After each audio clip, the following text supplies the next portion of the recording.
Hi అండి, అందరూ బాగున్నారా? మేమైతే చాలా చాలా బాగున్నాం. వీడియోస్ చేయక చాలా రోజులైంది. ఇప్పటి నుంచి అయితే రోజుకి ఒక వీడియో అయితే అప్లోడ్ చేస్తాను, చూడండి. ఈరోజు వీడియో ఏంటంటే స్వీట్తో చేస్తున్నాను. స్వీట్ ఏంటంటే బాంబే కరాచీ హల్వా చేస్తున్నాను. చాలా రోజుల నుంచి అనుకుంటున్నాను అనమాట చేద్దామని. ఈరోజు చేస్తున్నాను. దానికోసం అయితే నేను కార్న్ఫ్లోర్ తీసుకున్నాను. నేను 1 కప్పు కార్న్ఫ్లోర్ తీసుకున్నాను. 1 కప్పు కార్న్ఫ్లోర్కి 2 కప్స్ చక్కెర తీసుకోవాలన్నమాట. ఇది కరెక్ట్ పర్ఫెక్ట్ స్వీట్ సరిపోతుంది ఇట్లా తీసుకుంటే. కార్న్ఫ్లవర్ని ఒక బౌల్లో వేసేసుకోవాలి. వాటర్ పోసుకొని మిక్స్ చేసుకోవాలన్నమాట. ఉండలు లేకుండా బాగా మిక్స్ చేసి పక్కన పెట్టేసుకోవాలి. అసలు ఉండలు అనేది ఉండకూడదు అనమాట. వాటర్ తోటి మిక్స్ చేసుకోవాలి. వాటర్ అనేది ఇంకా మనం చూసుకొని, మన క్వాంటిటీని బట్టి చూసుకొని, మనకి బాగా మిక్స్ అయిన దాన్ని బట్టి చూసుకొని పోసుకోవటం అంతే. దీనికి కొలత ఏం లేదు. తర్వాత నేను 2 కప్స్ చక్కెర తీసుకున్నాను. కరెక్ట్గా సరిపోయిందండి. స్వీట్ అయితే పర్ఫెక్ట్గా ఉంది. ఇట్లా చేసుకోండి. స్వీట్ ఎక్కువ తినే వాళ్ళకి సరిపోతుంది, తక్కువ తినే వాళ్ళకి సరిపోతుంది అనమాట. మేము తక్కువే తింటాం, అయినా మాకు కరెక్ట్గా సరిపోయింది. ఎక్కువ వేసుకుంటే కూడా బాగుండదు, మరి స్వీట్ ఎక్కువ అయిపోతుంది. ఇట్లా బాగుందనమాట. దానికి నేను 1/2 కప్పు వాటర్ తీసుకున్నాను. చక్కెరలో వాటర్ పోసుకోవాలి కొన్ని. 1/2 కప్పు తీసుకున్నాను అనమాట. చక్కెర అయితే మనకి కరగాలి, ఓన్లీ కరగాలి అంతే, పాకమే రావాల్సిన అవసరం లేదు. తర్వాత మనం ముందుగా మిక్స్ చేసి పెట్టుకున్న కార్న్ఫ్లోర్, ముందుగా మిక్స్ చేసుకున్నాం కదా, కార్న్ఫ్లోర్ అవి వేసేసుకోవాలన్నమాట. బాగా మిక్స్ చేసుకుంటారు. మిక్సింగ్ అయితే చాలా బాగా చేయాలండి, ఎందుకంటే మనకి అడుగంటకూడదు అనమాట. మనం మందపు గిన్నె తీసుకోవాలి ఎప్పుడైనా ఇలాంటి వాటికి. పొయ్యి కూడా సిమ్లో పెట్టుకొని స్లోగా మనకి మరిగించుకోవాలి. బాగా మిక్స్ చేస్తూ ఉండాలి, ఎక్కడ ఆపకూడదు అనమాట. ఉండలు కట్టిద్ది, ఆపితే బాగుండదు కూడా. చూసారుగా, ఇంకా స్టార్ట్ అవుతుంది మనకి. ఇప్పటి నుంచి అయితే ఇంకా అసలు మనం గ్యాప్ లేకుండా మిక్స్ చేస్తూనే ఉండాలి.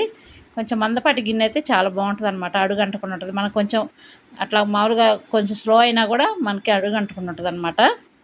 ఇట్లా మిక్స్ చేస్తూ ఉండాలి బాగా. మనకి స్లోగా సిమ్లో పెట్టి మిక్స్ చేస్తుండాలన్నమాట. చూసారుగా, మనకు దగ్గర పడుతుంటుంది అనమాట, చిక్కగా అయిపోతుంటుంది అనమాట. పొగ వల్ల కొంచెం, వేడి వల్ల వీడియో సరిగ్గా రాలేదులేండి. కొంచెం ఇట్లా మనం మిక్స్ చేస్తూ ఉండాలి. మనం అప్పుడప్పుడు నెయ్యి యాడ్ చేస్తుండాలన్నమాట. మనకి అడుగంటుతుంది అనుకున్నప్పుడు నెయ్యి వేసేసామంటే చాలా బాగుంటుంది, మనకు అంటుకోకుండా ఉంటుంది అనమాట కళాయికి. చూసారుగా ఎట్లా అవుతుంటుంది. మనకి ఇంకా కొంచెం టైం తీసుకున్నా మనం మిక్స్ చేస్తూ ఉండాలన్నమాట. టైం పట్టిద్ది, కాకపోతే మిక్స్ చేస్తూ ఉండాలి. నేను తీసుకున్న క్వాంటిటీకి కొంచెమే కాబట్టి నాకు 6 minutesలో అయిపోయింది, తొందరగానే అయిపోయింది అనమాట. నేను కొంచెమే కాబట్టి చేసేది తొందరగా అయిపోయింది. ఎక్కువ చేసే వాళ్ళైతే కొంచెం జాగ్రత్తగా చేసుకోవాలన్నమాట. మిక్స్ చేస్తూ నెయ్యి అయితే వేసేసాను. నెయ్యి మనం ఇంకా మనకి కొంచెం అంటుకుంటుంది అన్నప్పుడు నెయ్యి వేయాలన్నమాట. ఇంకా నెయ్యి అనేది ఎవరి ఇష్టం లేండి, ఎక్కువ తినేవాళ్ళు ఎక్కువ వేసుకోవచ్చు. నేనైతే మీడియం వేసాను అనమాట. ఇట్లా మిక్స్ చేస్తూ నేను కొంచెం కొంచెం నెయ్యి అప్పుడప్పుడు కొంచెం కొంచెం వేస్తున్నాను అనమాట. నెయ్యి మనం మిక్సింగ్ అయితే ఆపకూడదు అసలు. ఈ స్టేజ్లో అయితే అసలు ఆపకూడదు, జాగ్రత్తగా మొత్తం మిక్స్ చేస్తుండాలి. అడుగట్టితే అసలు బాగుండదు. నేనైతే గ్రీన్ కలర్, ఫుడ్ కలర్ వేస్తున్నాను. ఇంకా మన ఇష్టం అది, కలర్ అనేది గ్రీన్ అయినా వేసుకోవచ్చు, ఆరెంజ్ కూడా వేసుకుంటారు చాలామంది. నేనైతే గ్రీన్ వేసాను. తర్వాత జీడిపప్పు ముక్కలు వేసాను. జీడిపప్పు సన్నగా కట్ చేసుకొని అవి వేసేసాను అనమాట. మన ఇష్టం, బాదం పప్పు, పిస్తా పప్పు ఇవి కూడా వేసుకోవచ్చు. నేనైతే జీడిపప్పు వేసాను. ఆల్మోస్ట్ అయిపోవచ్చింది, దగ్గరకు వచ్చింది. ఈ స్టేజ్లో కొంచెం మళ్ళీ నెయ్యి వేసుకుంటూ మనం అడుగంటుకోకుండా మిక్స్ చేసుకుంటుండాలి. చాలా రోజుల నుంచి అనుకుంటున్నా చేద్దామని, ఈరోజు కుదిరింది. స్వీట్ అయితే పర్ఫెక్ట్గా చాలా బాగా వచ్చిందండి, నిజంగా. ఇట్లాగే చేయండి, మీకు కూడా ఖచ్చితంగా కుదిరిద్ది. స్వీట్ అయితే చాలా బాగుంది. స్వీట్ కూడా మన చక్కెర కూడా పర్ఫెక్ట్గా, తీపి అనేది బాగా కరెక్ట్ సరిపోయింది అనమాట.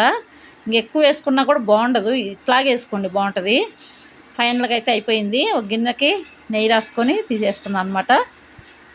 మనం మొత్తం దీంట్లో వేసేసుకొని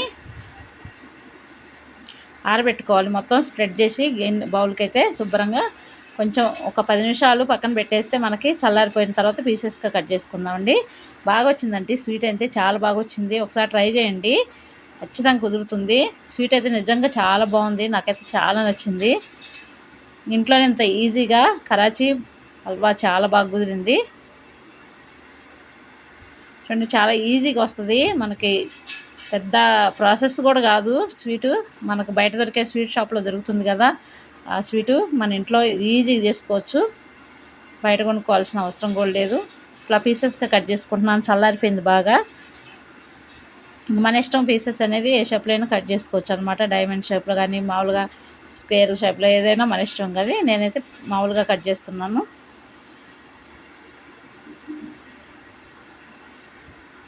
కాకపోతే స్వీట్ అయితే చాలా పర్ఫెక్ట్గా బాగా వచ్చింది. నాకైతే స్వీట్ ఎక్కువ ఇద్దామనిపించింది కానీ కాలేదు. మనకి ఇది కరెక్ట్ పర్ఫెక్ట్ కొలతలు అనమాట.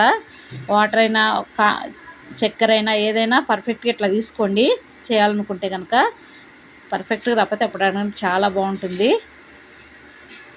ఒకసారి ట్రై చేయండి. మా కోమలి వాళ్ళకి కూడా చాలా బాగా నచ్చింది. ముక్కల పీసెస్గా అయితే కట్ చేస్తున్నాను. ఈవినింగ్ అయితే స్వీట్ తోటి స్నాక్స్ స్వీట్ చేశాను. పిల్లలు ఇంట్లోనే ఉన్నారు కాబట్టి స్వీట్ చేశాను. చాలా రోజుల నుంచి అనుకుంటున్నానులేండి చేద్దామని. ఈరోజైతే చేసేసాను. చాలా బాగా కుదిరింది. మేమైతే తిని చూస్తాం ఎలా ఉందో. నిజంగా అండి చాలా బాగుంది. ఒకసారి అయితే ట్రై చేయండి, చాలా బాగుంటుంది. మా కోమలికి కూడా బాగా నచ్చింది. ఎందుకంటే మా కోమలి స్వీట్, మేమందరం ఇంట్లో స్వీట్ తక్కువే. అలాంటిది ఈ స్వీట్ అయితే పర్ఫెక్ట్గా బాగుందన్నమాట. ఎక్కువ కాకుండా తక్కువ కాకుండా చాలా బాగుంది. ఒకసారి ట్రై చేయండి మీరు కూడా.